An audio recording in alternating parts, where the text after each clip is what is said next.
for photo opportunity with our distinguished guests and the team with the Suman Group and the Pavilion Guzman, our Distribution Director for Administration.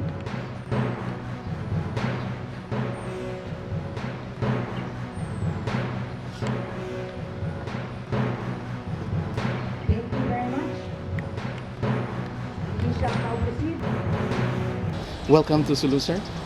RD, magandang umaga po.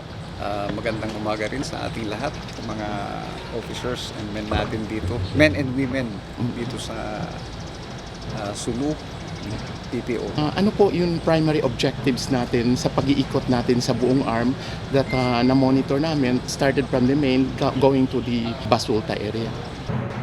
Okay, actually I was designated here as RD Rias of Probar last February 7. February pa yung kwan ko dito. So, up to now, mga mag-performance na rin yata ako. So, pag titignan kasi natin sa RA 8551, ang isang mandate ng Internal Affairs Service is to conduct audit and inspection. Inspection and audit. Because, yun nga in layman's term, the IAS is the watchdog of the PNP. It is the police of the police, yung IAS natin. So, one of our mandate is to conduct inspection and audit. Through the directive of our Chief PNP, Police General Romel Francisco Marbil, he wants that all personnel are there. Wala yung sinasabi natin. Okay? So, all personnel are there doing their job. Yun nga, may insidente na nangyari sa Manila na it was found out na may dalawang kasama tayo na PNP personnel na taga sa SAF which are giving protective security without any authorization at all. So, yun, nakuha ng PNP natin dyan. So, yun, as the IAS, we are here to make a personal accounting. At titignan namin talaga kung nandito nga talaga yung mga personnel natin. Kung wala man sila, they are covered by a document showing that they are officially on leave or meron silang duties na ginagampanan. Okay? Kaya sila wala dito.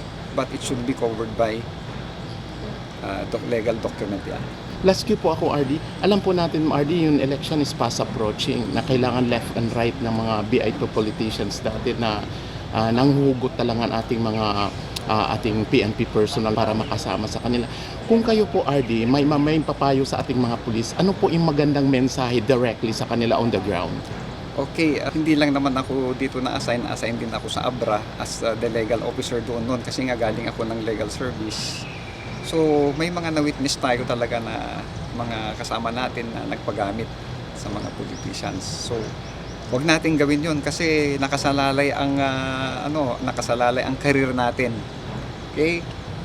Pag gumawa ka ng kalokohan na ganun, magsasuffer yung career mo.